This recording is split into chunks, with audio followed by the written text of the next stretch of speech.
Finally আমাদের ভিক্টোরিয়ার সামনে সব ভিডিও করতে তো খুবই ভালোবাসি, কিন্তু কী ভিডিও করব এটাই বুঝে পাই না। আর পরপর বেশ কিছু রবিবার বাড়িতেই বসে বসে একা একা বোর হচ্ছিলাম, তাই ভাবলাম এই রবিবার একটু বন্ধু বান্ধবের সাথে আড্ডা মারা যাক। তারপর সোজা চলে আসলাম দমদম থেকে ময়দানে। প্রথমে ভেবেছিলাম ময়দানে বসে আড্ডাটা মারবো, কিন্তু সন্ধে একটু বেশি হয়ে যাওয়ার কারণে আমাদের প্ল্যানটা একটু অন্যরকম হয়ে যায়।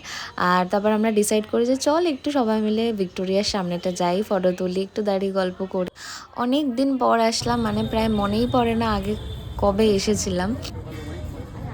তো ফাইনালি আমাদের ভিক্টোরিয়ার সামনে সব এটা তো হওয়ারই কথা, এগুলো না হলে তো বোঝা যাবে না যে আমরা বেরিয়েছি না রাস্তায়। আমাদের ঘোরা কমপ্লিট হয়ে গেছে। এবার যাচ্ছি খেতে, কোথাও একটা খেতে যাব সবাই মিলে।